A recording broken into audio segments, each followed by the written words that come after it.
Have you ever wondered how life can change in an instant? Imagine when everything you thought you knew transforms right before your eyes.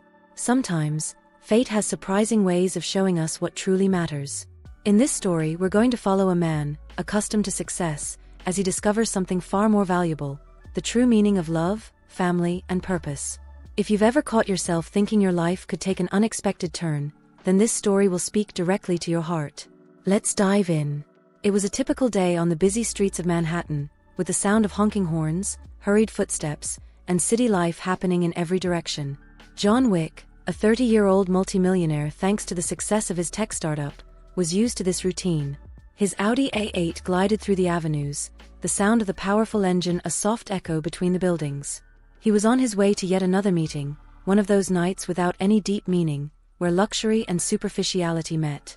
For this particular meeting, he had decided to buy flowers, a gesture he rarely made, but one that seemed fitting. As he passed through the bustling central area, his eyes caught sight of a small flower shop on the corner of the street.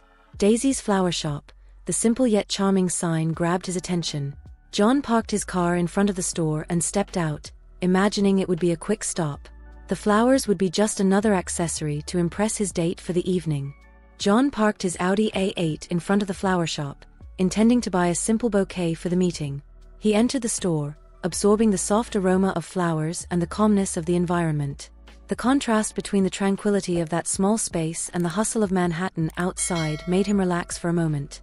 Daisy, with her welcoming demeanor and kind eyes, greeted him with a genuine smile, as she did with all her customers.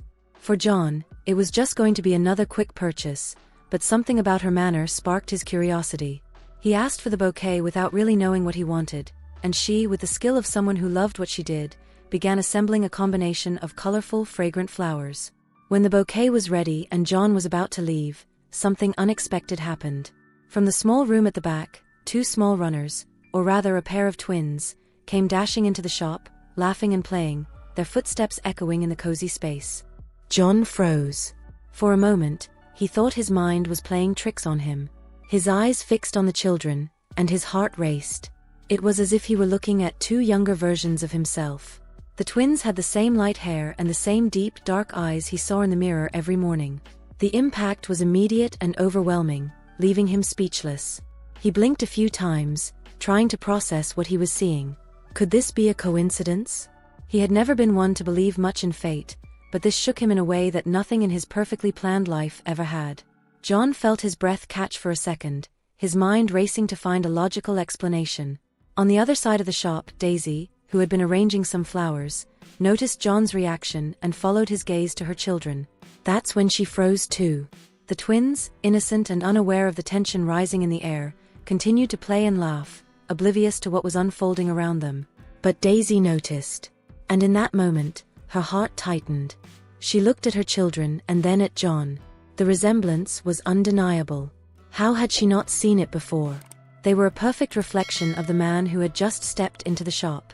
Daisy's mind started to whirl, and the feeling of shock overwhelmed her. She had never imagined something like this could happen.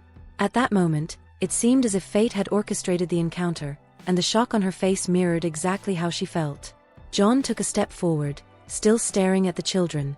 His body was tense, and he could barely form the words spinning in his mind. He turned slowly toward Daisy, his eyes filled with questions. "Who," he began, but had to stop and take a deep breath before continuing. "Who is the father of these children?" Daisy, still processing the magnitude of the moment, felt a lump form in her throat. She knew this question was coming, but she wasn't prepared for the reality of facing it so suddenly. Her mind was full of doubts and fears. What did this mean? Who was this man who looked like a reflection of her children? She took a deep breath, trying to stay calm. "They don't have a father," she answered, her voice slightly trembling but firm. "They're mine. Just mine." John frowned, confused and even more intrigued. "What do you mean?" he asked, his voice now softer, but still full of disbelief. "How is that possible? They look like me. It can't just be a coincidence." Daisy felt the pressure building, but she knew she couldn't hide the truth. She looked at her children, then back at John, and finally decided that he deserved to know. "I always wanted to be a mother. That was my biggest dream," she began, her voice a bit calmer now, as she recounted the story she had kept to herself for so long. "I was in a relationship before I moved here, but we could never have children. I tried everything, but nothing worked. That's when I decided that if I couldn't be a mother that way, I'd do it on my own." She paused, looking John directly in the eyes. "I went to a fertility clinic and had artificial insemination. They told me the donation would be completely anonymous, and I never wanted to know who the donor was. For me, the most important thing was fulfilling my dream of becoming a mother. And these two are the result of that." John remained silent for a few moments, absorbing what she had just said. The idea of being a father had never crossed his mind, and now he was facing an unexpected reality. The twins, still playing without realizing the intensity of the moment, were a part of him. He knew it deep in his soul. Daisy, still nervous from the revelation, continued. "I never thought this would happen," she admitted, her eyes welling up with tears. "I never imagined that one day I'd meet the donor, that he would walk into my shop and everything would change like this." John took a step forward, now calmer, but still deeply affected by everything he had learned. He looked again at the children and for the first time in his life, felt a deep connection forming within him, something that went beyond anything he had ever experienced.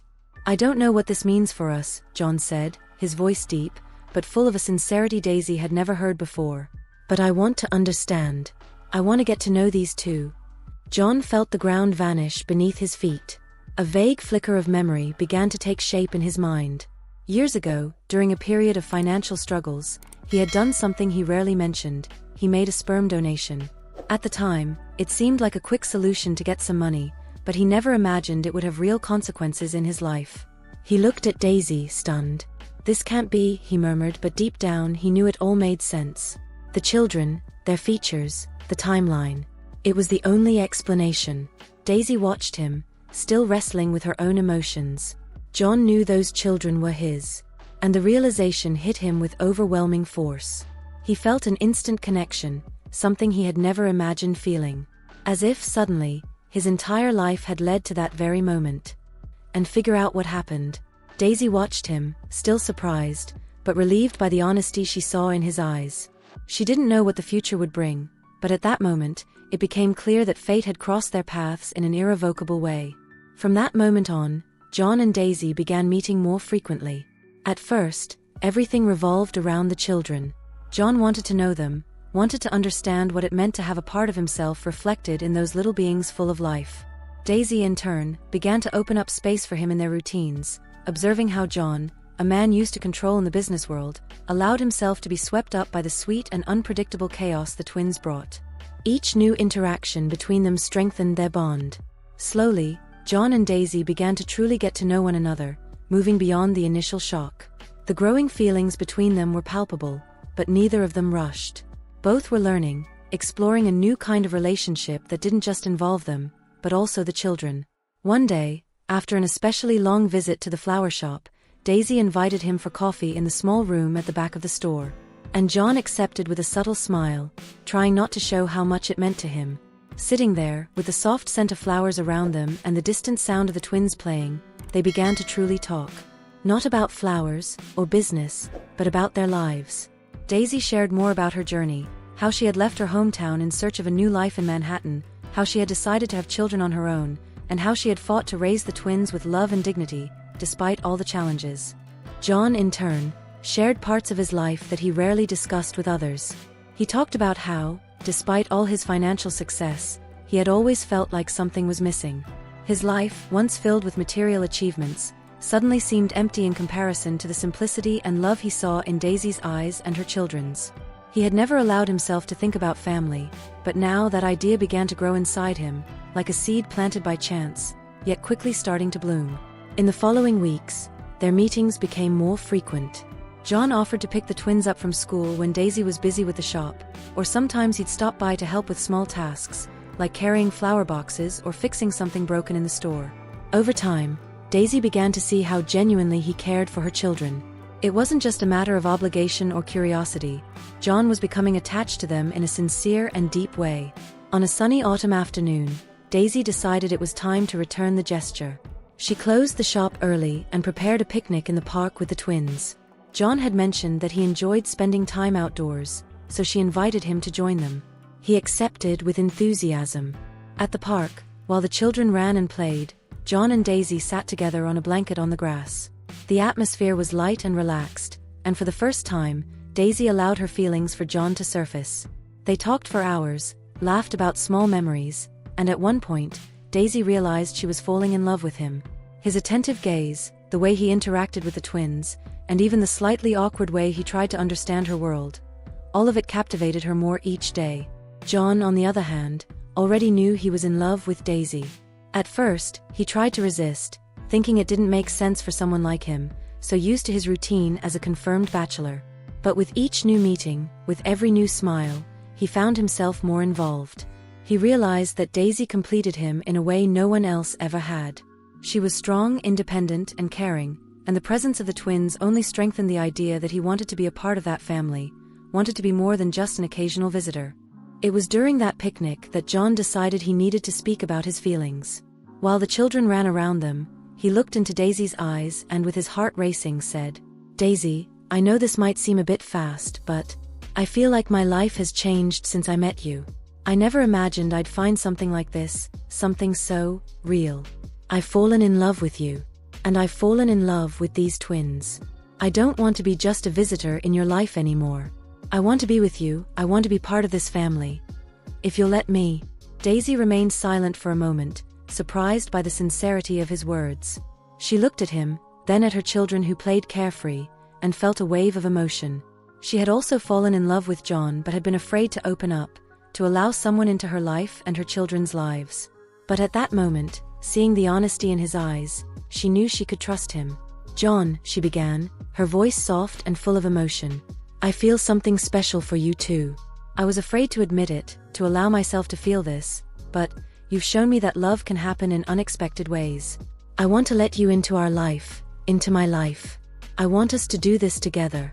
John smiled, his heart overflowing with happiness. He moved closer to her and kissed her for the first time, and as he gently held her hand, he whispered, "We can build something beautiful together." Daisy smiled back, and in that moment, they both knew they were ready to face the future as a family. It wouldn't be perfect, it wouldn't be easy, but they had something that connected them in a deep and true way, the love they had found in each other and in the twins. And so, under the clear Manhattan sky, the love between John, Daisy, and her twins blossomed. They decided to walk together toward a future filled with love, trust, and new possibilities, certain that fate had brought their lives together in a unique and irreplaceable way. As time passed, the twins, despite being so young, grew attached to John in an unexpectedly natural way. They would run to him whenever they saw him arrive, their laughter filling the air with innocent joy. To them, John wasn't just someone new in their lives, he was a figure who brought safety, affection, and a presence they hadn't even realized they needed. And over the days, weeks, and months, John found himself more and more involved. At first, it was curiosity about understanding that unexpected bond. But as he watched them grow, laughing together, learning and developing, something deep within him began to change. The twins brought a light he never knew he needed, a sense of belonging that no business deal or material success had ever given him. They became the children he never expected to have, but in every possible way, they were exactly what he needed to fill the void he never knew he carried. And in return, he became the father he was always destined to be, not because blood tied them together, but because love and care formed an even stronger connection. Together, they built a new life, where John not only found the family he never sought but the family that would change his life for the better forever. If you enjoyed this heartfelt story and want more content that touches the heart, don't forget to like, subscribe to the channel, and hit the notification bell so you never miss an update. Your presence is so important in helping us continue to bring more inspiring and emotional stories. Join us and share the love. See you soon.